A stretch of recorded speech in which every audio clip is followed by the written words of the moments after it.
New Swedish mission tree with new way to regain independence from Denmark, boost to Scandinavian Empire, link to the Vikings, new type of the units, and teaser of the new Guarantee Force. This is what I'm gonna talk about during today's Dev Diary video. To stay up to date with the EU4 Dev Diaries as well as all the other content, remember to subscribe to the channel right now. First of all, the Swedish mission tree is split on two parts, same as the Danish one, meaning the first part is mainly about regaining the independence and dominating the region, following more or less historical path of Sweden, while the second part of the mission tree is focused on trade, colonial expansion, military reforms, as well as taking care of the internal affairs, including religion. Starting with the Independence War. When we get the mission, Swedish allies will be having three options how to deal with our independence war. First option will allow us to get every rival of Denmark that has 100 opinion of us to support our independence. It might be very strong, especially if Denmark has plenty of allies. But we have a second option in which we can decide that, okay, no, I don't need allies, I'm gonna deal with Denmark all by myself, which is really doable in EU4, and in exchange you're gonna get this modifiers: manpower recovery speed, monthly fuel exhaustion, and increased liberty desire. And if you complete this path and win the independence war, this is all the modifiers that you are getting in exchange. You're losing the fight for independence modifier, but you're getting all of this mana, splendor, and other modifiers. So I think if you're confident enough that you know that you can win 1v1 with Denmark, this is a perfect mission path that you can choose. But if you're less experienced and you want to just get it easier, then you can just go and use the rivals of Denmark for this war. There's also a third option here, but it's mainly for the AIs that decide to keep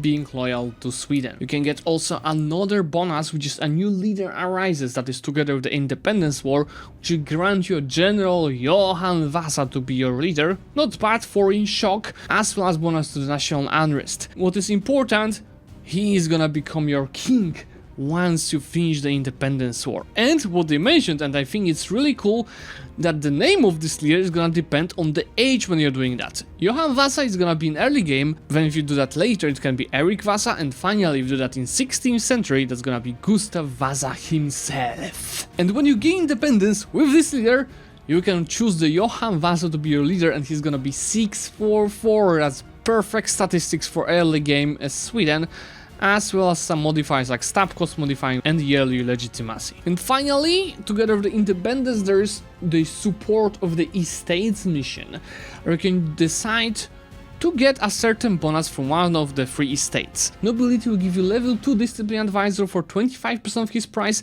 Burghers will give you 10 galleys to fight Denmark on the navy. Very useful, Denmark is starting very nice navy. And finally, clergy is giving you a big amount of the papal influence. But you're not getting that for free. In exchange, you are giving them a privilege as taking a more or less severe modifiers on you, which you'll have to get treated later to actually get more missions completed. Once you go for the mission that is about stabilizing your country, so pretty much getting stability higher, having high legitimacy, and no debt to the state itself, so the decision that I was talking about here, in exchange you'll be able to decide what kind of the outcome you get later through the mission about Poland. The event Crown of Poland will give you one of the three decisions how to go about Poland. First of all is of course historically getting Vasa on the throne of Poland. The requirement is fairly easy. You need to support your dynasty to get into the throne of Poland, and once that's done, you will get actual restoration union casus belli in Poland, so of course get the personal union of them. Second option is about conquering Poland. So if you get 15 provinces in the Poland region, you get a lot of admin mana, you accept automatically Polish culture, and all of the provinces on the Poland region lose 25% autonomy and 10 years of separatism. Finally, third option is about just being a friend of Poland. You're gonna get historical friend, splendor, and diplomana. This is mainly when you want, either to co-op with your friend on Poland, or you just want to use strong Polish AI for yourself. Obviously, as Sweden, you would also like to get into Norway, so there's an option that through the mission you will get actual casus belli, special casus belli on Denmark, which is about claiming the Norwegian crown. This way you take over the personal union from them. Finally, by getting the whole coastline of the Baltics, you'll get minus 5 years of separatist and 2 monthly splendor, which is a nice bonus but not overpowered. There's of course the mission about Scandinavian Empire. It's changing our government rank to Empire, and we're getting modifier for max absolutism as well as layer legitimacy, and we'll not need admin tech 20 for formation of Scandinavia. Finally, it was making Scandinavia very useless. Not only it's just useless, not giving you anything, but more importantly that we need tech 20 to form it. And there's a note, the country of Scandinavia will be formed of forming with the free update, but that is a topic for a later development day. Finally! There is also a link to Vikings, the root of the Varangians, which will give you anti-power bonus to ruler, more diplo points, as well as thrones of the trade power until the end of the game in the Novgorod, Kiev, Crimea and the White Sea trade nodes. And there's a note, this event and the mission Varangian's Legacy, which requires you to conquer and develop Novgorod, are the only Viking references for Sweden. Asking for more is futile. Yeah, people kept asking for Vikings in this, so for Sweden that's gonna be it. Let's see if there's gonna be anything else for the different nations. We just went through the first part of the mission tree. Second part of the mission tree is about flavor. So as mentioned, it's split for 5 branches: internal missions, Swedish colonialism, trade industrialization, military reforms and religious matters. Internal missions are mainly about dealing with your peasants and getting tons of bonuses to your production, like grain, fish and livestock are getting goods price modifiers 33%, that's tons of it. Also the Dake war is gonna hurt us much more, this is very good, I'm happy that they're doing this. While integrate of the Sami mission will give you a special privilege where you're getting minus 15% death cost for the forest provinces and minus 10% death cost for the woods provinces. Toll meta. There are also missions that are getting the decisions for the trade of copper, where you can monopolize the copper, giving you the price of it plus 150% and 25% for iron for 40 years. You can just take money and decrease its price. I don't know why would anyone do that.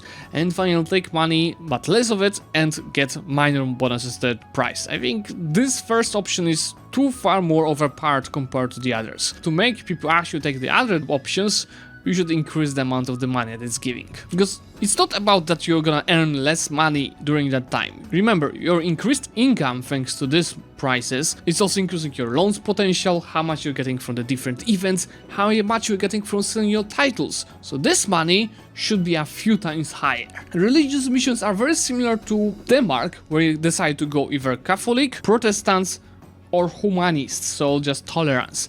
And each of these branches are giving you a little bit different bonuses. For example, for the humanists, you can remove rebels happening when your clergy is disloyal when you seize land.